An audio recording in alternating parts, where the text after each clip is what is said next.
एक गांव था नीला पहाड़। वहां सभी लोग हंसी खुशी रहते थे। किसी में किसी भी तरह का कोई भेदभाव नहीं था। बड़े छोटे बच्चे बूढ़े सभी आपस में मिलकर खुशी खुशी रहते थे। हरा भरा माहौल और चिड़ियों की चहचहाहट से सारा गांव मंत्रमुग्ध हो जाता था। कुछ लोग सुबह सुबह अपने काम पर निकल जाते तो मोहल्ले की औरतें आपस में बात करने के लिए घर से बाहर आ जाती थी। उसी गांव में एक बच्चा रहता था, किसना। किसना बस नाम का बच्चा था, क्योंकि वो बहुत बुद्धिमान था और गांव में किसी को भी किसी भी तरह की परेशानी होती तो वो उसे सुलझाने किसना के पास आता था। पूरे गांव में किसना के सिर्फ दो ही दोस्त थे, गज्जू और इमली। किसना हरदम इनके साथ ही खेलता रहता था।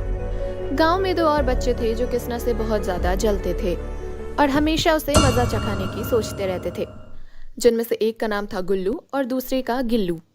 एक बार वो सभी गांव के बीचों बीच मैदान में खेल रहे थे, तभी गुल्लू ने आकर कहा,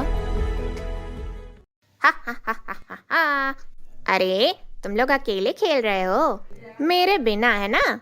मुझे तुम लोगों ने डर से नहीं बुलाया कि कहीं हार न जाओ। इस पर गज्जू को गुस्सा आ गया। चुप हो जा गुल्लू, तुझे ऐसा लगता है तो ये तेरी गलती है। आगे से एक और शब्द कहा तो मैं तेरा मुंह तोड़ दूंगा। इमली ने कहा, अरे छोड़ ना गज्जू, क्यों उससे लड़ता है? इसकी तो आदत है, जहाँ जाता है सबको परेशान करते रहता है। गुल्लू, तुझे आके खेलना है तो खेल, वरना जा यहाँ से, हमारा मजा खराब मत कर। हाँ खेलूंगा ना, वरना तुम लोग को हराऊंगा कैसे? ठीक है, चल गुल्लू, पहले तू ही ट्राई कर। हाँ लाओ लाओ। और सभी खेलने लगे। एक रात को गांव में दो चोर किसी घर के आगे चोरी करने के इरादे से टहल रहे थे।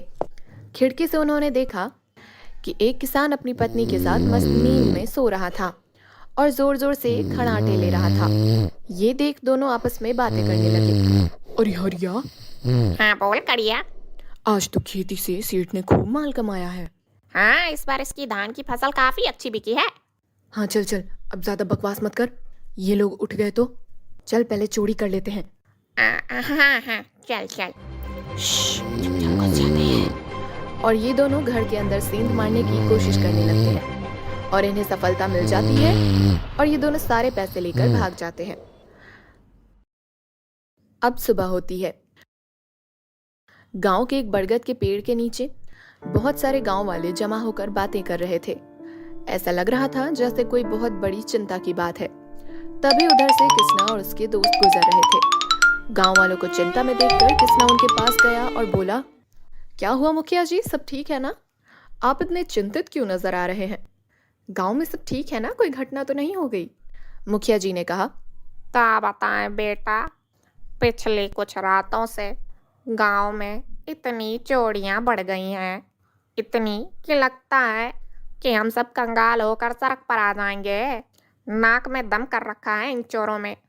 समझ नहीं आ रहा कैसे निपटाएं इस मामले को, पकड़ में ही नहीं आते, इतने तेज हैं।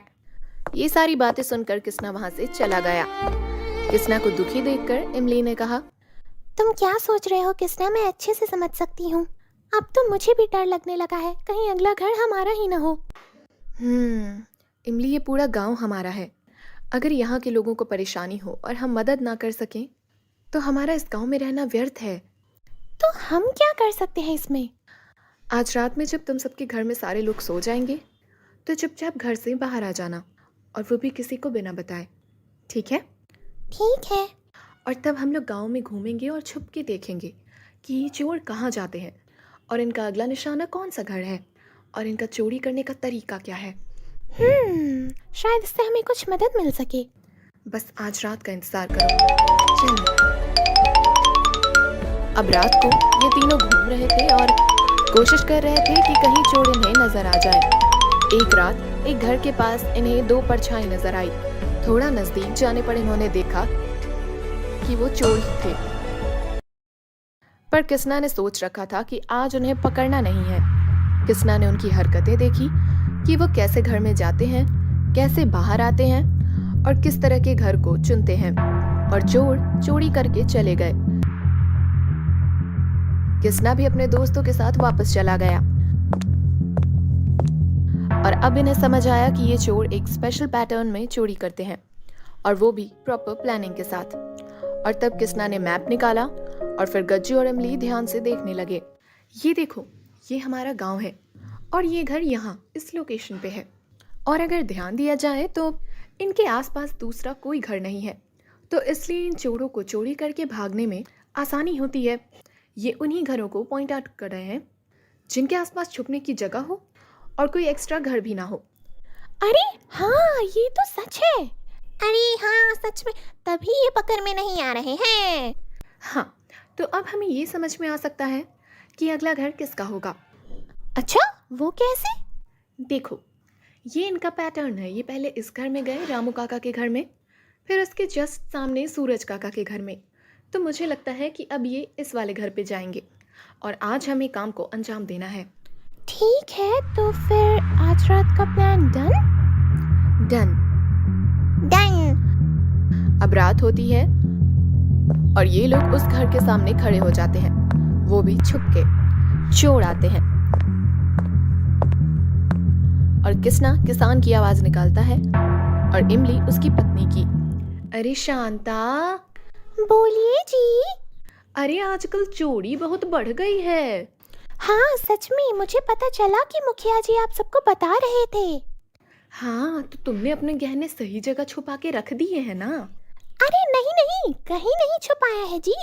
ये चोर तो इतने शातिर है ना कि छुपे हुए गहने भी पता नहीं कहाँ से ढूंढ के ले जाते हैं, इसलिए मैंने उन्हें छुपाया ही नहीं, बल्कि उन्हें एक पेड़ के ऊपर बांध दिया है।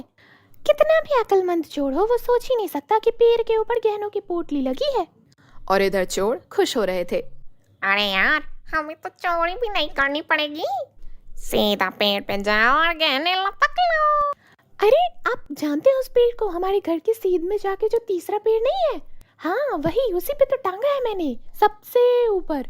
अरे वाह, अपना तो मजा है मजा, कोई एक्स्ट्रा मेहनत नहीं। चल चल चल, चोरी करते हैं। हाँ हाँ, चल चल चल। और फिर वो लोग घर के पास से तीसरा पेड़ ढूंढने लगते हैं। अब पेड़ उन्हें मिल जाता है। रात के अंधेरे में उन्हें हल्का हल्का महसूस होता है कि ऊपर में सच में पोटली जैसा कुछ टंगा हुआ है। उनमें से एक पेड़ के ऊपर चढ़ने लगता है और जैसे ही पोटली को हाथ लगाता है तब उसे पता चलता है कि वो गहनों की पोटली नहीं, मधुमक्खियों का छत्ता था। बहुत सारी मधुमक्खियों ने उस पर हमला कर दिया और काट काट के पूरा शरीर सुजा दिया। चोर छटपटाता हुआ घायल होकर पेड़ से गिर पड़ा। बस तुरंत सारे गांव वाले हाथों में लाठियां लेकर आ जाते हैं और ये चोर पकड़े जाते हैं। और इस तरह किसना की बुद्धिमानी से एक बार फिर से गांव वालों ने चैन की सांस ली। Thanks for watching. Please like and subscribe for more video. And don't forget to hit the bell icons